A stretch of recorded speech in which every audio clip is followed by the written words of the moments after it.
Here is Jennifer Cecilia Pan. But we'll just call her Jennifer if that's alright with you. Jennifer is a young woman born on June 17, 1986, in Ontario, Canada. Her parents are both originally from Vietnam, a country they left in 1979 as refugees. This Vietnamese couple experienced the horrors of war and famine and sought a better life.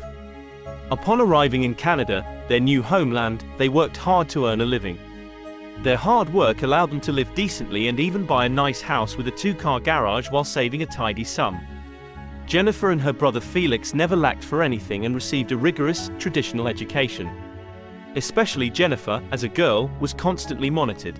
She wasn't allowed to go out alone, attend parties, or spend the night at a friend's house. Since her birth, her parents imposed very strict rules on her. At 4, she had to take piano lessons and was enrolled in figure skating classes even before she could tie her shoes. Her parents chose a Catholic high school known for its discipline. She also had to play the flute in the school orchestra to make a good impression on her teachers, according to her father.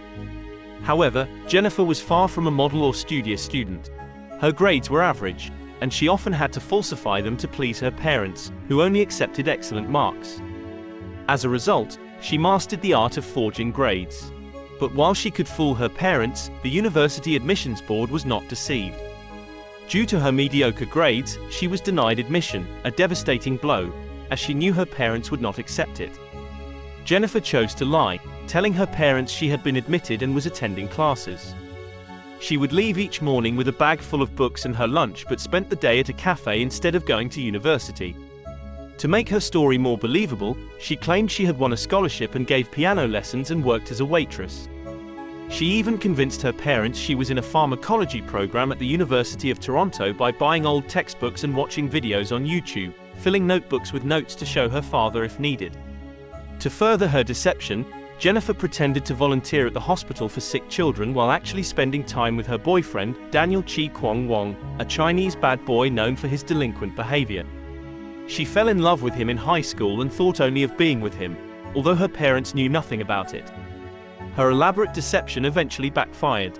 Her father discovered the truth by following her one day and, enraged, wanted to throw her out. Only her mother's intervention changed his mind. Jennifer promised to return to her studies and apply to universities, while continuing her piano lessons on the condition that they wouldn't interfere with her studies. She also had to cut off all contact with Wong, which she pretended to accept but secretly continued seeing him. Wong wanted to break up because their secret relationship and Jennifer's intimidating father unnerved him. Devastated by the breakup and blaming her parents, Jennifer's hatred for them grew. By spring 2010, she had a plan to gain her freedom, hiring hitmen to kill her parents. She proposed to Wong that they could share the $500,000 inheritance, the house, and other valuables if he would be her fiancé again. Wong agreed and found 3 hitmen through his criminal connections in Toronto.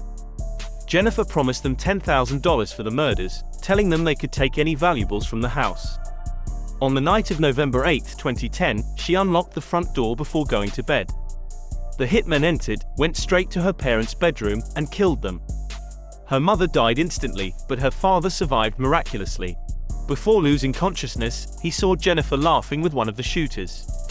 The hitmen left, and Jennifer called the police, pretending to be a survivor of the attack. Unaware that her father had survived and seen everything, Jennifer was eventually arrested and confessed when confronted with evidence. Wong and the hitmen were also arrested. Their trial lasted 10 months, presenting 200 pieces of evidence and 50 witnesses. All were sentenced to life in prison without parole for 25 years. Jennifer now faces a lifetime in prison, bearing the weight of her guilt.